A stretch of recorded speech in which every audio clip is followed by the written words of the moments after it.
Hello and welcome to this week's edition of What the Hell Just Happened, the vlog that is first to admit that it doesn't understand 87% of Bob Dylan's lyrics. There, I've said it. I'm your host, Martin Gannon-Polar. This week, a top staff member on billionaire Tom Steyer's campaign got caught offering cash incentives to politicians to back his candidacy. Now, this is not illegal, but it sure makes it look like Steyer was trying to buy political support. This so incensed the Democratic establishment that it compelled multi-billionaire Michael Bloomberg to throw his hat in the ring. Ruh-roh, I guess those bribed politicians should have held out for that good Bloomberg bread, huh? In January of this year, I profiled the life of a despicable person who's made his living by threats, intimidation, and dirty tricks. I'm sorry, you probably want me to narrow that down a little. Okay. I'm referring to Roger Stone.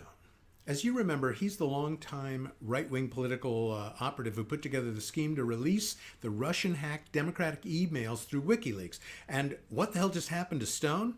Well, this week, he's finally getting his day in court to face 7 felony charges, including false statements to Congress and witness tampering.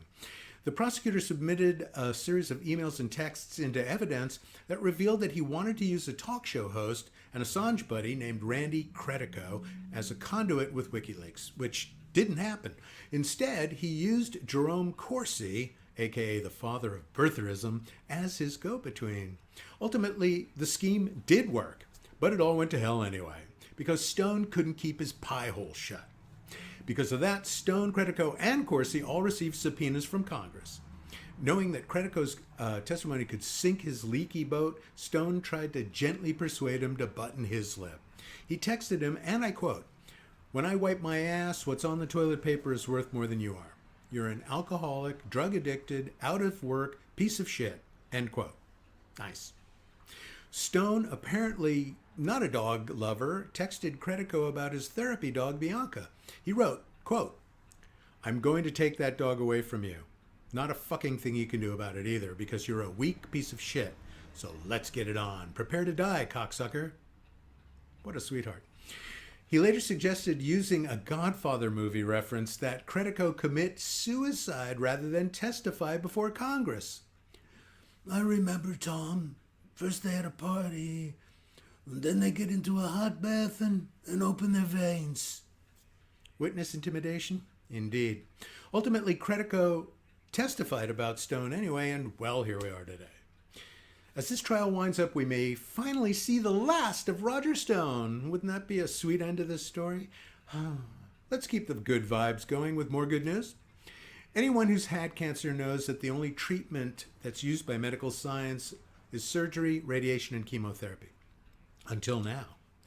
In July, 3 patients had a revolutionary new treatment using CRISPR gene splicing technology. What this does is to take immune system cells from the patient's blood and alters them genetically to help them recognize and fight cancer with minimal side effects. The treatment deletes 3 genes that hinders the cell's ability to attack the disease and adds a new 4th feature to help it kick cancer's ass.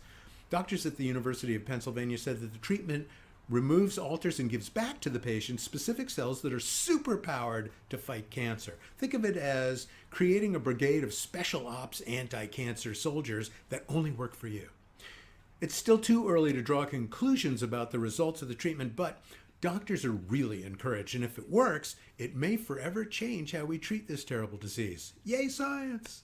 Well, that ends this edition of What the Hell Just Happened. I'll be working out of town and rousting about for a few weeks, but I'll be back after that to discuss, I don't know, the impeachment inquiry, stuff like that. See you then.